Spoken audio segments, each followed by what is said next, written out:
கர்த்தருடைய பரிசுத்த நாமத்துக்கு ஸ்தோத்திரம். வெளிப்படுத்தல் 8வது அதிகாரத்தில் அப்போஸ்தலனாகிய யோவான் 7வது முத்திரையை உடைத்த பொழுது என்ன நடந்தது என்பதை அழகாய் விவரித்துள்ளார். 1வது வசனத்தில் அவர் 7வது முத்திரையை உடைத்த போது பரலோகத்தில் சுமார் அரை மணி நேரம் அமைதி நிலவியது. இந்த அமைதி வெறும் சத்தமில்லாதது மட்டுமல்ல அன்பானவர்களே, இது ஒரு இடைநிறுத்தம், அதாவது ஒரு இன்டர்வல், ஒரு கேப்.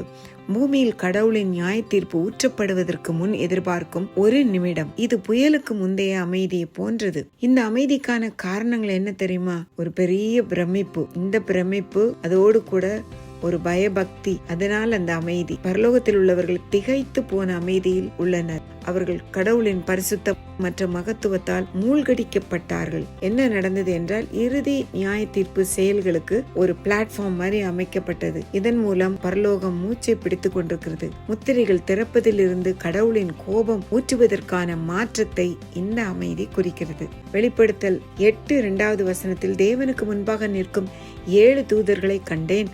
அவர்களுக்கு 7 எக்காலங்கள் கொடுக்கப்பட்டன. இந்த 7 தேவ தூதர்கள் யார்? இவர்கள் பரலோகத்தில் இருக்கிறதான தேவ தூதர்கள். இவர்கள் கர்த்தருக்கு முன்பாக ஊழியம் செய்கிறவர்கள். 7 என்ற எண் ஒரு முழுமையை குறிக்கும். இந்த தேவதூதர்கள் கடவுளின் வேலைக்காக நியமிக்கப்பட்டவர்கள். அவர்கள் தயாராக இருக்கின்றனர். எக்காலங்கள் கடவுளின் குரலை குறிக்கின்றன. மக்களை மனம் திரும்புவதற்கு அழைக்கிறது.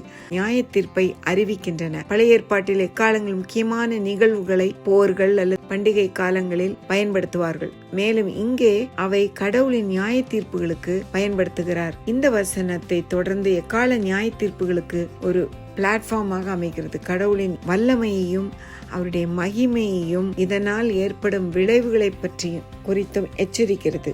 8வது அதிகாரம் 3-4 வசனங்களில் இந்த தேவதூதர்கள் பரிசுத்தவான்களின் தூபத்தையும் ஜெபங்களையும் செலுத்துகிறார்கள். ஓயாமல் அவர்கள் துதித்து கொண்டே இருப்பார்கள். பரலோக வழிபாட்டிற்கு பூமிக்குரிய ஜெபங்களும் இடையிலான ஒரு தொடர்பை இது காட்டுகிறது. மக்கள் நீதிக்காகவும் நியாய தீர்ப்பின் மூலம் அவர்களின் ஜெபங்களுக்கு கடவுளின் பதிலுக்காகவும் கூக்குரலிடுவதை எடுத்து காட்டுகிறது.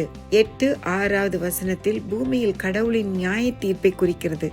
பாவத்திற்கான விளைவுகளை பற்றி எச்சரிக்கிறது மற்றும் மனம் திரும்புதலை வலியுறுத்துகிறது. படைப்பின் மீதான கடவுளின் வல்லமையையும் மக்கள் அவரிடம் திரும்ப வேண்டும் என்ற அவரது விருப்பத்தையும் காட்ட இந்த நியாய தீர்ப்புகள் அமைந்துள்ளன. சுற்றுச்சூழல் பேரழிவுகள், இயற்கையும் மனுக்குலத்தையும் அது எவ்வாறு பாதிக்கிறது என்பதையும், பொல்லாத ஆவிகளோடு உள்ள போராட்டத்தையும் குறிக்கிறது. இந்த நிகழ்வுகள் கடவுளிடம் திரும்புவதற்கான ஒரு அழைப்பு. மனம் திரும்புவோமா? ஆயத்தப்படுவோம். God bless you.